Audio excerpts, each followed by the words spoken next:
আজকে আমি 24 ঘন্টার জন্য গ্রামের মানুষদের পছন্দের খাবারগুলো সারাদিন খাবো। সবুজ খাও, সবুজ লাগাও, সবুজ হয়ে ওঠো। ওরে বাবা রে, ওমা, আজকে ছুটির দিনে কি বানাচ্ছো? আজকে কিছু বানাবো না, চল আমার সাথে বাগানে যা চাষ করেছি সেটা দিয়ে আজকে খাওয়া দাওয়া হবে। এরপর মায়ের কথা শুনে মায়ের পেছন পেছন আমি বাগানে চলে যাই এবং গিয়ে দেখি নিচে অনেক পুঁই শাক হয়েছে। ওমা, এগুলো কি তুলছো? এখানে তো বিড়াল হিসু করে। আরে এটাতেই তো টেস্ট। ছি ছি ছি ছি ছি।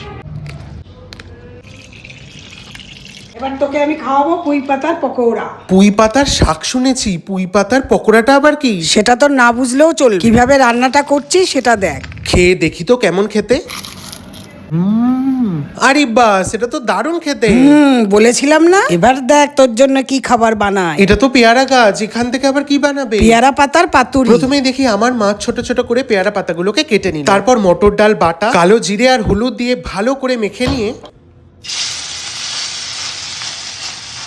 কড়াইয়ে ছাড়লেই এই নে গরম গরম ভাত, গরম গরম পাতুরি। গরম গরম ভাত আর এই পাতুরি দিয়ে খাবার পর বুঝলাম বেশ ভালোই লাগছে খেতে। এরপর দেখি আমার নাটা গুড়গুড়ি মা কুমড়ো শাকের জঙ্গলে ঢুকে যায় আর ওখান থেকে উদ্ধার করে আনে অনেক কুমড়ো শাক।